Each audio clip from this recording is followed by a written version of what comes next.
چې په کومه جنۍ کې هم دا څلور قسمه علامات وي نو هغه د خپل خاوند سره مینه نه کوي، هغه کوشش کوي چې د خپل خاوند نه لرې اوسي، هغه به د خپل خاوند سره مینه محبت نه کوي، هغه به ترې نفرت کوي. نو ویډیو راسره مکمل وګورئ چې زه ته هم در وښیم چې په کومه جنۍ کې، په کومه کورواله کې، په کومه ښځه کې دا علامات وي نو هغه د خپل خاوند سره مینه نه کوي، هغه کوشش کوي د هغه ډېرې نورې ارادې. نو دا څلور قسمه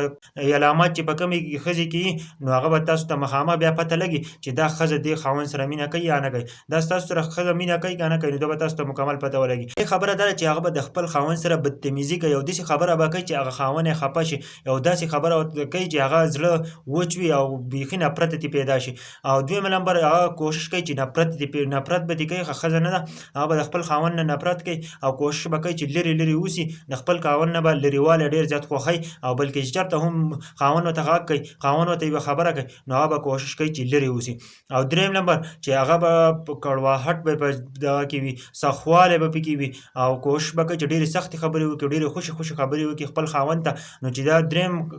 دا دریم علامت دی چې کله هم په دې ښځې کې دا علامات نو هغه به د خپل خاوند سره مینه نه کوي. څلورم کوشش به کوي چې هغه ترې لرې اوسي، کوشش به کوي چې هغه ترې لرې اوسي او د خوالی هم نه راځي چې چېرته هم ځان مصروفه کوي په یو څیز کې چې خپل خاوند نه لرې اوسي. نو دا څلور قسمه علامات چې په کومې ښځې کې هم وي هغه د خپل خاوند سره مینه محبت نه کوي، هغه نفرت دې کوي، هغه نورې ارادې وي. نو دا قسمه ښځې دا وپېژنئ چې په کومه جنۍ کې، په کومه ښځې کې، په کومه کورواله کې چې دا قسمه علامات دي نو هغه د خپل خاوند سره مینه محبت نه کوي، هغه د خپل خاوند نه نفرت کوي، کوشش کوي چې د بل سړي سره لیڼي او د بل سړي سره کوشش کوي چې د بل سړی خوښ کړي، د هغه د وجې نه هغه ستاسو سره دا قسمه حرکت کوي. نو دا ویډیو اوس نورو ملګرو سره ضرور شیر کړئ.